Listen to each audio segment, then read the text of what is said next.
యెహెజ్కేలు గ్రంథం 34వ అధ్యాయం 34:16 వచనం.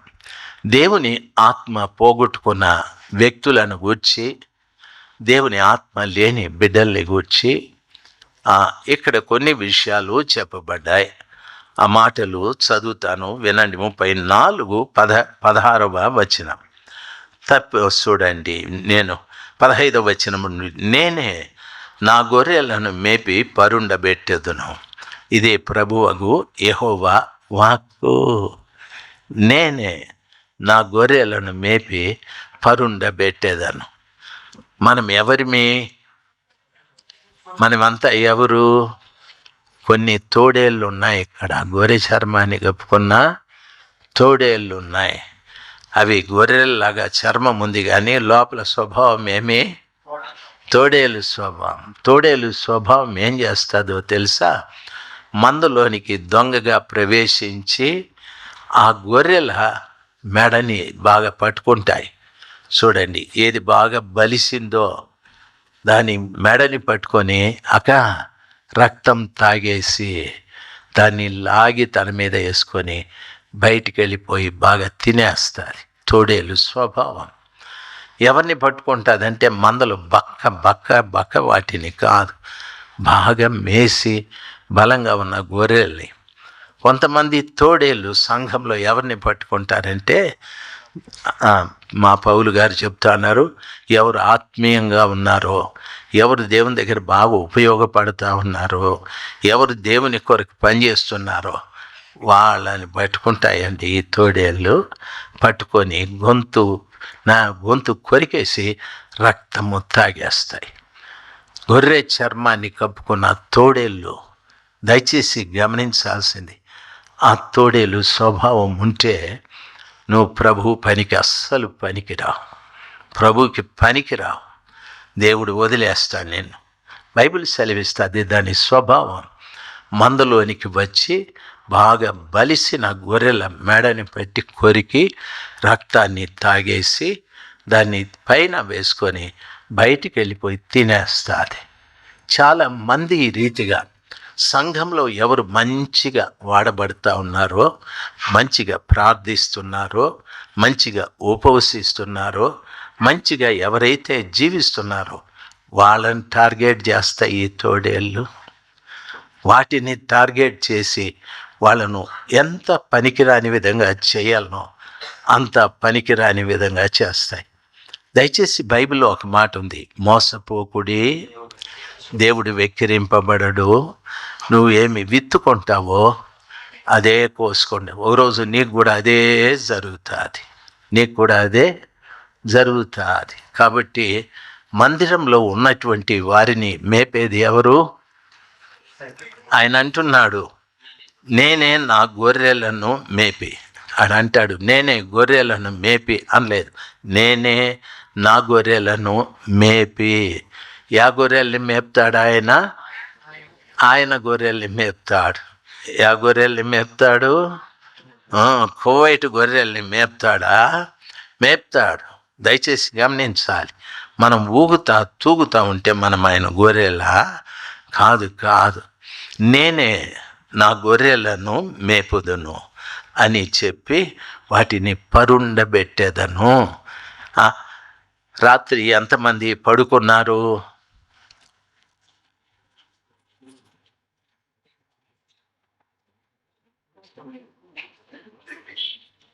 సిప్పిలాయమ్మ పడుకోలే. లేచి ఈదులు తిరుక్కుంటా ఉండింది. ఏమంటే సెక్యూరిటీ పని అని అందరు ఉంటారు. పడుకొని ఏం చేసి ఉంటారు? నిద్రపోయి ఉంటారు. మీ మొగుడు అదిరి చచ్చేటట్టు గొరకబెట్టి చచ్చేటారు అని వాడు అంటాడు, లే నిద్ర రాక చచ్చిపోతా ఉన్నాను, గొరక తగ్గించున్నా, నేనేం కావలసి కన్నా పెడతా ఉన్నానా అంటుంది. నేను లేచి వెళ్ళిపోతా బయట, పోయి పడుకుంటాను అని బయట పోయి చలి అవుతా ఉంది అని దండం పెడతాను, గొరక పెట్టద్దు అని. ఆమె అంటుంది, నాదన్నా చిన్న గొరక, నువ్వు రైలు బండి పరిగెత్తా ఉంటావు పని. అసలు పడకలో నేను ఎగిరిగిరి పడతా ఉన్నాను అని. దిక్కుమాలని గురకలు అందరికీ వస్తాయి, నాకు కూడా వస్తుంది. నీకు కూడా అన్నా? అవును, నేను మనిషి కదా, నేనేమన్నా రాయితే అమ్మ పవిత్ర నవ్వుతోంది, నీకు కూడా వస్తుందా? వస్తుంది మా ఏం సత్తున గుర్ర గుర్ర అని అరుస్తూ ఉంటాం. అంటే బాగా డీప్ స్లీప్, బాగా ఫుల్లుగా నిద్రపోతూ ఉంటావు. ప్రభువు గనక పడుకోబెడితే ఆయన అంటాడు, నా గొర్రెలు అయితే నేను మేపి వాడిని పడుకోబెడతాను. పడుకున్న వానికి, నిద్రపోయేవానికి అప్పులు తెలుస్తాయా? రోగం తెలుస్తుందా? శత్రువులు తెలుస్తారా? బాధలు తెలుస్తాయా? ఏమి తెలియదు. మెలకువ వచ్చినాకనే అప్పులోడు, శత్రువు, బాధలు, రోగాలు అన్నీ గుర్తొచ్చేస్తాయి.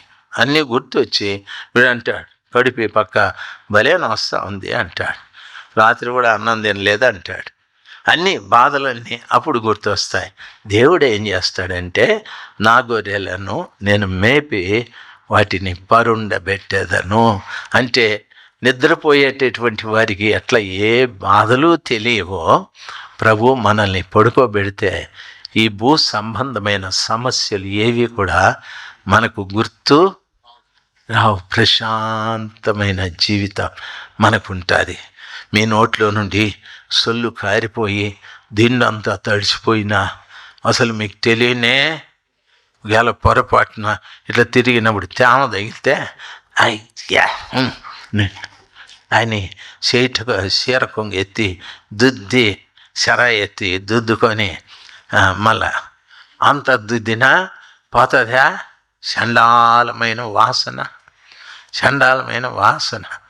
ఎంతమందికి తెలుసు ఇది? ఇల్లు నిద్రే పోరు, జొల్లే కాసుకోరు ఇల్లు. అమ్మ, నేను అన్ని ఎక్స్పీరియన్స్తో చెప్తా ఉన్నాను, దయచేసి గమనించాల్సింది. అందరికీ వస్తుంది సార్. లేదా సడన్గా లేపినారనుకో, మా చెప్పమా అంటే, ఏందిరా అట్లా దుడుస్తాను, నువ్వు అంత గబాని లేపితే ఎట్లమ్మా అని, మూతి గడక రాపో తుడుచుకున్నా లేమ్మా అంటాడు. దయచేసి గమనించాల్సింది. ప్రతి వాళ్ళకి ఇటువంటి అలవాటు ఉంటుంది, లేదని లేదు. ప్రభువు ఆయన మేత మేపి ఆయన మనల్ని పడుకోబెడతాడు. ప్రశాంతమైన జీవితాన్ని ప్రభు ఇస్తాడు. ఆయన మేపితే, ఆయన మనకు మేత పెడితే మనం ఎట్లుంటామో తెలుసా? పుష్టిగా ఉంటాం. ప్రభు మనల్ని మేపితే ఎట్లుంటాము? పుష్టిగా ఉంటాం. నేను ఎవరిని చెప్పేది పుష్టి అంటే? మన రమణన్న అని చెప్తాను. మన రమణన్న ఎట్లుంటాడు? పుష్టిగా ఉంటాడు. తింటాడో తిండో తెలియదు కానీ గుండ్రంగా గీరగీసినట్టు ఉంటాడు, పుష్టిగా ఉంటాడు. ప్రార్థన అయినాక అన్నను అడగండి, అన్న ఇంత పుష్టిగా నువ్వు ఎందుకున్నావు అని. పొద్దున ఏం తింటావు, మధ్యాహ్నం ఏం తింటావు, రాత్రి ఏం తింటావు? ఎవరన్నా బక్కోళ్ళు అయితే నన్ను అడగండి, నేను చెప్తాను. పుష్టిగా అంటే అన్నను అడగండి. ఓకే, దేవునికి స్తోత్రం. ఆరోగ్యం అనేది కూడా దేవుడే ఇవ్వాలి. కాబట్టి ప్రభు నన్ను మేపితే నేను పుష్టిగా ఉంటాను. ప్రభు నన్ను మేపితే, ప్రభు నాకు ఇచ్చే ఆహారంలో, నా శరీరంలో ఏ చెడు ఉండదు. నా శరీరంలో ఎవరు మేపితే? ప్రభువు మేపితే. ఈ మధ్యాహ్న సమయమందు ఈ స్థలంలో కూర్చున్న ప్రతి బిడ్డని ప్రభువే మేపుతూ ఉన్నాడు. ఇదేమిటి అంటే, ఇది పచ్చిక గల స్థలం. దావీదు అంటాడు, యెహోవా నా కాపరి, నాకు లేమి కలగదు. పచ్చిక గల చోట్ల ఆయన నన్ను పరుండజేయుచున్నాడు. శాంతికరమైన జలములతో ఆయన నన్ను నడిపించుచున్నాడు అని అంటాడు. అంటే పచ్చిక గల చోట్ల పరుండబెడుతున్నాడంటే, పచ్చిక తిని అంటే వాక్యము తిని ప్రశాంతంగా పడుకునేకి ప్రభు సహాయం చేస్తాడు. కొంతమంది దేవుని కుటుంబంలోకి వచ్చి ప్రభు వారిని మేపేందుకు అవకాశం ఇవ్వరు. వింటారు కానీ నా గురించే చెప్తూ ఉండారని, నీ గురించి కాక ఇంకే చచ్చిపోయిన మా అమ్మకి చెప్తున్నా, నేను చచ్చిపోయిన మా నాయనకి చెప్తున్నా. వాళ్ళు అంటారు, రే బుద్ధిహీనుడా, నేను చనిపోయి దేవుని దగ్గర ఉన్నాం, నీ ముందు బతికుండే వాళ్ళు ఉంటారు, వాళ్ళకి చెప్పురా, వాళ్ళకి చెప్పమని వాళ్ళు అంటారు. కాబట్టి దేవుని వాక్యం పచ్చిక, ప్రభు నన్ను మేపుతూ ఉన్నాడు. ఇమ్మానియేలు చర్చ్ అనే ఒక పచ్చిక బయళ్ళలో నేను గొర్రెని, ప్రభు నన్ను మేపుతూ ఉన్నాడు. నేను పచ్చిక చక్కగా మేస్తే ప్రభు నన్ను పడుకోబెడతాడు. అంటే ప్రశాంతమైన జీవితాన్ని ప్రభు నాకు అనుగ్రహిస్తాడు. ఏం జీవితాన్ని అనుగ్రహిస్తాడు? ప్రశాంతమైన జీవితాన్ని. ప్రభు ఇచ్చిన పచ్చిక మేయకపోతే నీవు ప్రశాంతత కాదు, అనేకులకి ప్రశాంతత లేకుండా చేసేస్తావు. నీకు ఉండదు, వేరే వాళ్ళకి ఉండదు. కాబట్టి దేవుని పిల్లలు గమనించాల్సింది ఇది. ప్రభువగు యెహోవా వాక్కు అని చెప్పి, తప్పిపోయిన దానిని నేను వెదకుదును అంటాడు. ఆయన మంచి పచ్చికలు మేపి మనల్ని ప్రశాంతంగా పడుకోబెట్టి ఆయన ఏమంటాడంటే, రెండవ మాట, తప్పిపోయిన దానిని నేను వెదకుదును.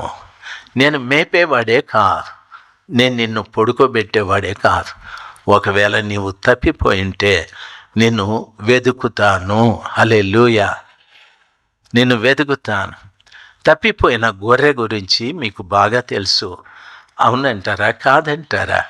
100 గొర్రెల్లో ఒక గొర్రె తప్పిపోయాది అంటే దాని అర్థం ఎందుకు తప్పిపోయాది? 99 గొర్రెలు వెళుతూ ఉంటే ఆ కాపరితో పాటు ఇదేం చేస్తూ ఉంది అని అడగచ్చు. కొంతమంది 99 వెళ్ళే గొర్రెల దారిలో వెళ్ళరు, వీళ్ళు సపరేట్ దారి ఉంటుంది.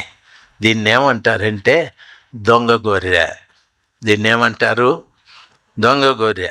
గొర్రెకుండే స్వభావము, ఒక గొర్రె ఏ దారిలో వెళ్తే మిగిలిన గొర్రెలన్నీ అదే దారిలో వెళ్తాయి. కొన్ని దొంగ గొర్రెలు ఉంటాయి, ఆ మార్గంలో పోవు.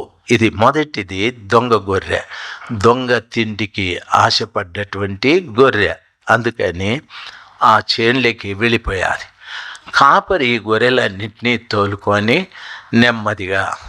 నెమ్మదిగా తన ఇంటికి వచ్చేస్తూ ఉన్నాడు. ఇది అక్కడ దొంగ తిండికి అలవాటు పడ్డది.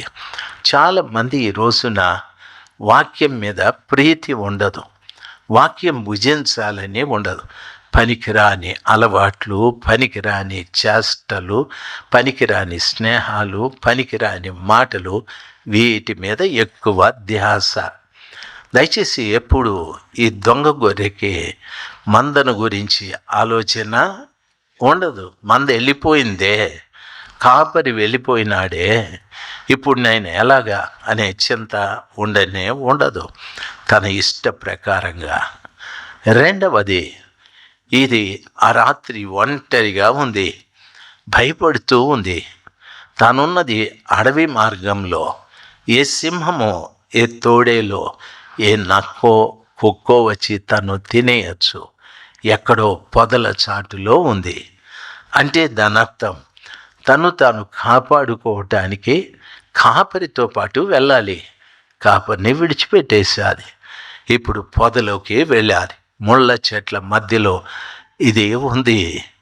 దయచేసి వినాలి. భయంతో ఇది ఉంది. నన్ను బాగా గమనించవలసిన విషయం, ఏది అరిచినా దీనికి భయమే, ఏ శబ్దం వచ్చినా దీనికి భయమే. తాను ఒంటరైన తరువాత భయం ప్రారంభమయ్యాది. దయచేసి గమనించాలి. దొంగ తిండ్లు తినే గొర్రెలు ఏదో ఒకరోజు ఒంటరైపోతాయి. కాపరి స్వరం వినని గొర్రెలు ఏదో ఒకరోజు ఒంటరైపోతాయి. మంద వెంబడి ప్రయాణం చేయని గొర్రెలు ఏదో ఒకరోజు ఒంటరైపోతాయి. ఆ రోజు భయపడాలి. చాలా పర్యాయాలు కాపరి చెప్తాడు, ఇది కాదు పద్ధతి, ఈ రీతిగా మాట్లాడకూడదు, ఈ రీతిగా జీవించకూడదు, ఈ పనులు చేయకూడదు, ఇటువంటి మాటలు మాట్లాడకూడదు, ఇటువంటి డ్రెస్సులు వేయకూడదు, ఇటువంటి హెయిర్ స్టైల్స్ పనికిరావు, ఇటువంటి నగిషి పనులు పనికిరావు అని కాపరి చెప్తాడు. అయినా కాపరిని వినవు, కాపరిని ఎదిరిస్తాయి. దయచేసి గమనించాలి.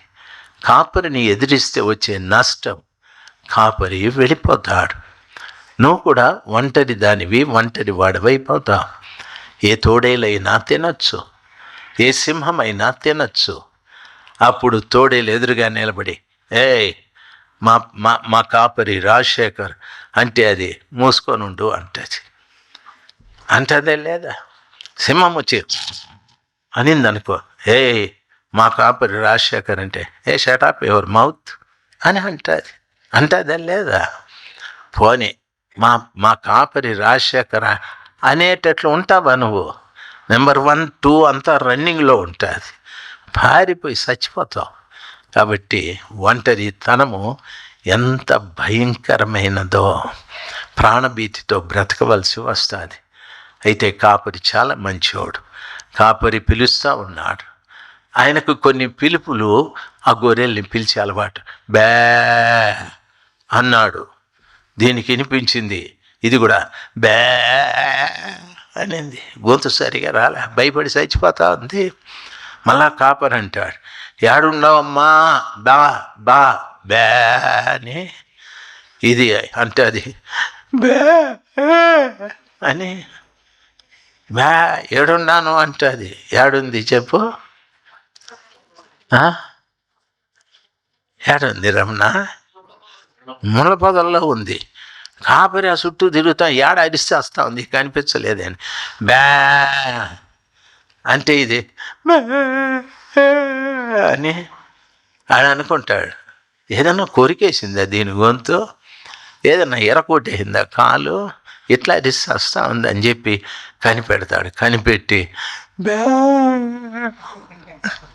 ఏమే ముళ్ళ చెట్లు ఇరుక్కొని చచ్చింది. ముందే బొచ్చుండే గొర్రె కదా, ఎరక్కపోయింది. కాపరి చిన్నగా ముళ్ళన్నీ ఇరిచి చిన్నగా దాంట్లో నుండి తప్పించి ముళ్ళన్నీ తీసేసి భుజం మీద ఎక్కించుకొని కాపరి పోయినాడు. పోయి ఆయనతో పాటు మేపుతా ఉన్నారు కదా, చెప్పినాడు, పౌలు నా గొర్రె దొరికింది, జాస్వా నా గొర్రె దొరికింది, ప్రదీప్ నా గొర్రె దొరికింది. ఎక్కడుండింది నాయనా? దీని దిక్కే అన్నది. ముళ్ళ చెట్ల ఇరుక్కొని చచ్చింది. మందతో పాటు వచ్చే సాయిల్ అయింది, ఆడ ఇరుక్కొని చచ్చింది. నేను బ్యాన్ అరిస్తే బే అనింది. ఆ చిన్న స్వరం వినిపించిందని. దయచేసి ఒంటరితనం పనికి రాదు. దేవుని పిల్లలు ఆయన అంటాడు, తప్పిపోయిన దానిని నేను వెదకుదును. చెప్పండి, తప్పిపోయిన దానిని నేను వెదకుదును, నేనే నా గొర్రెల్ని మేపుదును, నా గొర్రెల్ని పడుకోబెడతాను. ఒకవేళ తప్పిపోయిన గొర్రెని నేనేం చేస్తాను? వెతుకుతాను. హల్లెలూయా. ఆదివారం ఆ కృపగల దేవుడు పచ్చిక బయలులో ఉన్న గొర్రెలకు మేత పెట్టి వాటిని పడుకోబెడతాడంటే వారమంతా నువ్వు ప్రశాంతంగా ఉండేటట్లు సహాయం చేస్తాడు. ఒకవేళ నువ్వు తప్పిపోతే ఆదివారాన తిరిగి వెతుకుతాడు, దొరకలేదు. ఆల్ నైట్ ప్రేయర్ ఎప్పుడునైనా శుక్రవారం ఆల్ నైట్ ప్రేయర్ ఉంది, 14వ తారీఖు ఆల్ నైట్ ప్రేయర్ ఉంది అంటాడు. అప్పుడైనా ఈ గొర్రె అని అరసాల, అప్పుడైనా ఈ గొర్రె అరసాల. తరువాత వాగ్దాన కోడికి ఉంది, ఆల్ నైట్ ప్రేయర్ ఉంది, ఇంకొకటి ఏవేవో కోటాలు పెడతా ఉంటారు. ఎందుకు పెడతానంటే తప్పిపోయినా నీవు ప్రభుల వారికి దొరకాలి అని.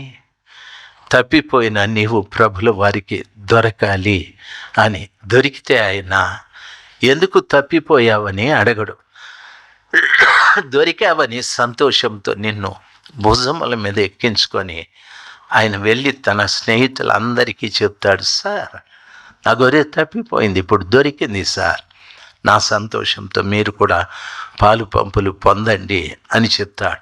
నా దేవుడు ఆయన మేపేవాడు, నా దేవుడు నిన్ను పరుండబెట్టేవాడు, నా దేవుడు తప్పిపోయిన నిన్ను వెదికేవాడు. ఎక్కడ తప్పిపోయావో, ఏ విషయంలో తప్పిపోయావో దయచేసి నీకే తెలుసు.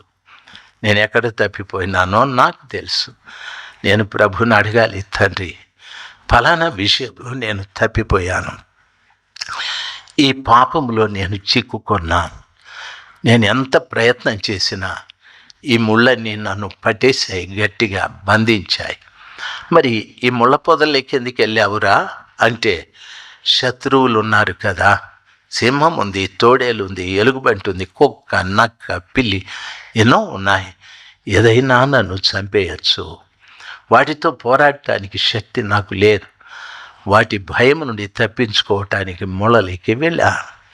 ముళ్ళు నన్ను గట్టిగా బంధించాయి అని ప్రభుల వారికి చెప్పాలి. నువ్వు ఎక్కడ ఇరుక్కున్నావో, ఎక్కడ దేంట్లో చిక్కుకున్నావో, ఎందుకు తప్పిపోయావో, ఏ విషయంలో తప్పిపోయావో, గొర్రె చర్మాన్ని కప్పుకున్న తోడేలులాగా ఎవరిని వేటాడావో, వారిని పీడించి వారి రక్తాన్ని తాగావో, వాళ్ళని ఆత్మీయంగా చంపేశావో, ఇవన్నీ నీకు తెలుసు, ఇవన్నీ నాకు తెలుసు. అయితే ప్రభు నన్ను ఇప్పుడు వెతుకుతూ ఉన్నాడు. వెతికే ఆ తండ్రికి నేను నా చోటు చెప్పాలి. ప్రభువా, నేనే ఆ గొర్రె చర్మాన్ని కప్పుకున్న తోడేలు, నా జీవితాన్ని బాగు చేయండి. నేనే తప్పిపోయాను, ఈ ముళ్ళలో ఇరుక్కుపోయాను. కోపం అనే ముళ్ళు, అబద్ధాలనే ముళ్ళు, ఎన్నో పనికిరాని పాపములు నా చుట్టూ నన్ను పట్టి మందతో పాటు రానివ్వకుండా, మంద కాపరితో పాటు రానివ్వకుండా ఇక్కడ ఇరుక్కుపోయాను. తప్పించండి అయ్యా. సర్వశక్తిమంతుడైన దేవుడు చాలా మంచివాడు.